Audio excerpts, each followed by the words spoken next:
സംസ്ഥാനത്തെ driving test സമരം പിൻവലിച്ചു. ഡ്രൈവിംഗ് സ്കൂൾ യൂണിയൻ നേതാക്കളുമായി ഗതാഗത മന്ത്രി കെ ബി ഗണേഷ് കുമാർ വിളിച്ചു ചേർത്ത യോഗത്തിലാണ് തീരുമാനം. അതേസമയം ചർച്ചയിൽ പൂർണ്ണ തൃപ്തിയില്ലെന്ന് CITU പ്രതികരിച്ചു. പ്രശാന്ത് ശങ്കരമംഗലത്ത് ചേരുന്നുണ്ട്. പ്രശാന്ത്, ഏകദേശം 3 ആഴ്ചയോളം നടക്കുന്ന ഒരു സമരം, പ്രതിഷേധം, ഇതിനിടയിൽ നമ്മൾ പലതും കണ്ടു. ഇപ്പോൾ സർക്കാർ തന്നെ പത്തി മടക്കി എന്ന് വേണം പറയാം. അതിനിടയിൽ പ്രതിഷേധവുമായിട്ട് CITUവിന് ഈ ചർച്ചയിൽ തൃപ്തിയില്ല എന്നുകൂടെ അറിയുന്നുണ്ട്.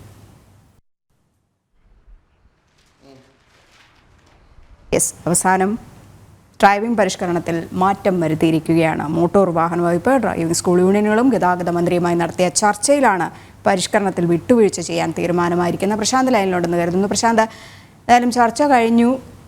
ഈ മോട്ടോർ വാഹന വകുപ്പ് ഈ ചർച്ചയിലൊക്കെ തന്നെ പത്തി മടക്കിയെന്നാണ് അറിയുന്നത്. പരിഷ്കരണത്തിലുള്ള മാറ്റങ്ങളൊക്കെ തന്നെ വരുത്തിയിട്ടുണ്ട്. പക്ഷേ അതിനിടയിലും CITUവിൽ ഈ ചർച്ചയിൽ അതൃപ്തി ഉണ്ട്, CITU അംഗങ്ങൾക്കടക്കം അതൃപ്തി ഉണ്ട് എന്നാണ് അറിയാൻ കഴിയുന്നത്.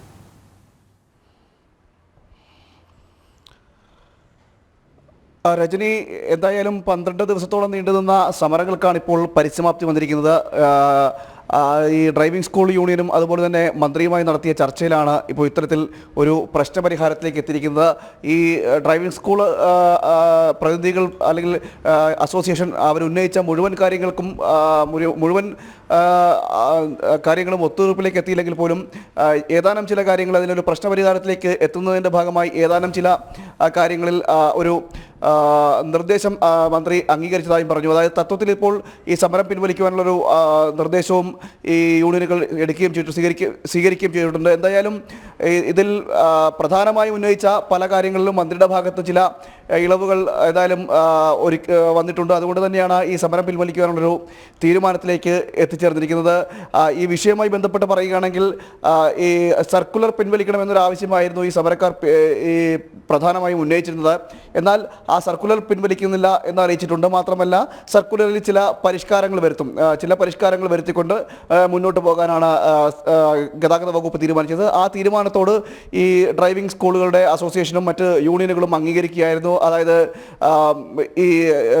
അതുപോലെ തന്നെ ചില നിർദ്ദേശങ്ങളിൽ ഈ വണ്ടികളിൽ ഡാഷ്ബോർഡ് ക്യാമറകൾ വെക്കാം എന്നൊരു നിർദ്ദേശം വെച്ചിരുന്നു. അത് സർക്കാർ തന്നെ, അതായത് MVD തന്നെ ആ ഡാഷ്ബോർഡ് ക്യാമറകൾ വെക്കുകയും ടെസ്റ്റിന് അത് ഉപയോഗിക്കുകയും ചെയ്യും. അതിനുശേഷം ടെസ്റ്റ് കഴിയുന്നതോടെ ഇത് എടുത്തു മാറ്റുകയും ചെയ്യും. കൂടാതെ MIT അടക്കമുള്ള വണ്ടികൾ ഈ ഉൾപ്പെടുത്തത്തില്ല. മാത്രമല്ല, ഇതിൽ ഇരട്ട ക്ലച്ച് വേണമെന്നൊരു നിർദ്ദേശം നേരത്തെ ഉണ്ടായിരുന്നു. ബ്രേക്കിംഗ് ക്ലച്ചും ഇരട്ട ക്ലച്ച് വേണമെന്നൊരു നിർദ്ദേശമുണ്ടായിരുന്നു. അതും താൽക്കാലികമായി നിലനിർത്തിക്കൊണ്ട് പോകാനാണ് മന്ത്രിയും തീരുമാനിച്ചത്. എന്തായാലും ചർച്ചയിൽ ഗുണകരമായ മാറ്റങ്ങൾ വരുത്തുകയും ചെയ്തു. എന്തായാലും ഈ ഒരു പ്രതിരോധം തീർത്തപ്പോൾ ആ പ്രതിരോധത്തിൽ മന്ത്രിയും വഴങ്ങേണ്ട സാഹചര്യം ഉണ്ടായിരുന്നു. നമുക്ക് അറിയാം, നേരത്തെ തന്നെ ഇത്തരം സമരങ്ങൾ നീണ്ടുപോയത് വലിയൊരു പ്രതിഷേധത്തിന് ഈ പാർട്ടിയിൽ തന്നെ CPM-ൽ തന്നെ ഇടവന്നിരുന്നു. മുതിർന്ന നേതാക്കളടക്കം ചർച്ച വേണമെന്ന രീതിയിൽ ഒരു അഭിപ്രായം പറയുകയൊക്കെ ചെയ്തിരുന്നു. അതിൻ്റെ കൂടി ഫലമായിട്ടാണ് ഇപ്പോൾ ഇത്തരത്തിലുള്ള ചർച്ചയ്ക്ക് വിളിക്കേണ്ട സാഹചര്യം ഉണ്ടായത്. ആ ചർച്ചയിലാണ് ഇപ്പോൾ ഇത്തരത്തിൽ ചില മാറ്റങ്ങൾ വരുത്തിക്കൊണ്ട് അല്ലെങ്കിൽ ചില അനുനയ നീക്കങ്ങൾ നടത്തിക്കൊണ്ട് മുന്നോട്ട് പോകാമെന്ന നിലയിലേക്ക് ഡ്രൈവിംഗ് ടെസ്റ്റ് പരിഷ്കരണം സമരം പിൻവലിച്ചിരിക്കുകയാണ് ഡ്രൈവിംഗ് സ്കൂളുകൾ. ഗതാഗത മന്ത്രിയുമായി നടത്തിയ ചർച്ചയിലാണ് തീരുമാനം. പ്രശാന്ത് ശങ്കരമംഗലത്താണ് വിവരങ്ങൾ നൽകിയത്.